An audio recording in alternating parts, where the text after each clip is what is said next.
Welcome back to 10-Minute Prophecy, where we go through the prophecies of Daniel and Revelation verse by verse in bite-sized chunks. Thank you for joining us again. We hope that this journey through Bible prophecy has been enlightening, whether you are new to prophecy or have studied it in the past. As always, if you haven't seen the previous presentations, please watch them as each prophecy builds on the other. The link to our playlist is down in the description below. You will also find the video on the non-denominational biblical prophetic interpretation method that has proven itself over and over again in world events both past, present, and can be relied upon to understand the future.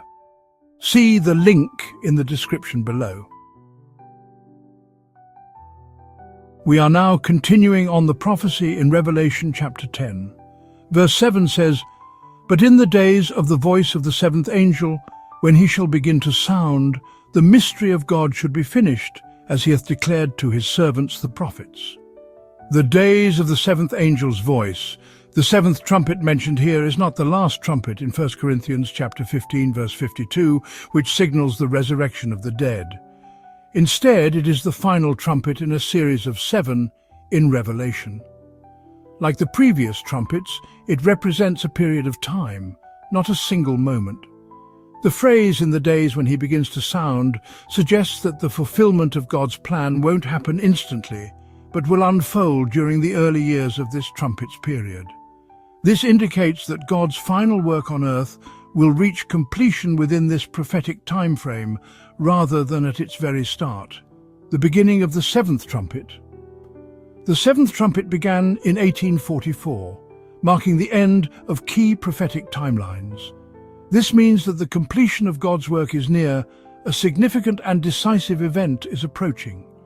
Whenever God finishes a major phase of his plan, it signals a profound and solemn moment in history. When Jesus died on the cross, he declared, "It is finished," John 19, verse 30. Similarly, when his work of mercy for humanity is complete, a mighty voice from God's throne will declare, "It is done," Revelation 16, verse 17.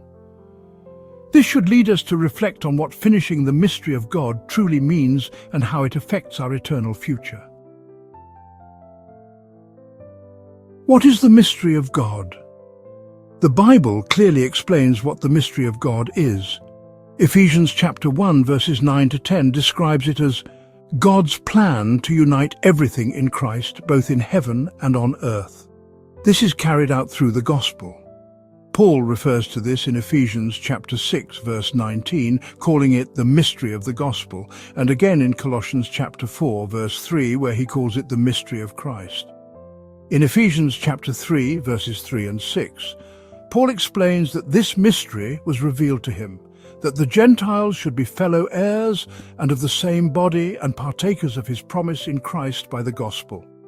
He further clarifies in Galatians chapter 1 verses 11 to 12 that the gospel he preached was not from man, but given to him by the revelation of Jesus Christ. From these scriptures, it's clear that the mystery of God is the gospel.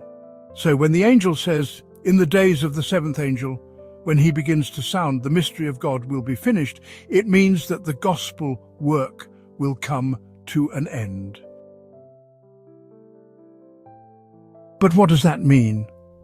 Why was the gospel given in the first place? According to Acts chapter 15 verse 14, its purpose was to call out a people who will accept Jesus for God's name. Therefore, the gospel will be finished when that work is complete. When the number of God's people is reached, mercy is no longer offered and probation closes. Verse 8 through 10 states, "And the voice which I heard from heaven spake unto me again, and said, Go and take the little book which is open in the hand of the angel which standeth upon the sea and upon the earth. And I went unto the angel and said unto him, Give me the little book. And he said unto me, Take it and eat it up, and it shall make thy belly bitter, but it shall be in my mouth sweet as honey. And I took the little book out of the angel's hand, and ate it up. And it was in my mouth sweet as honey. And as soon as I had eaten it, my belly was bitter." In verse 8, John takes on an active role as a symbol of the church. This is because the prophecy is describing a unique experience that God's people would go through, one that couldn't easily be represented by an angel. When a prophecy simply announces a message, angels can symbolize human messengers or religious teachers, as seen in Revelation chapter 14. But when the focus is on the church's actual experience, a human figure is more appropriate. That's why John himself is called to take part in this vision. Many people who lived through the events of 1844 experienced the exact fulfillment of these verses. At first, they felt great joy in learning about Christ's soon return. The message was as sweet as honey to them. But when the expected event did not happen and Jesus did not return as they had believed, deep disappointment set in. It seemed at first that this disappointment called into question everything they had studied in the little book, or prophecy. What had once been so sweet now felt bitter and painful. However, those who patiently held on and worked through their understanding realized that the mistake was not in the timing, but in their expectation of the event, specifically the place.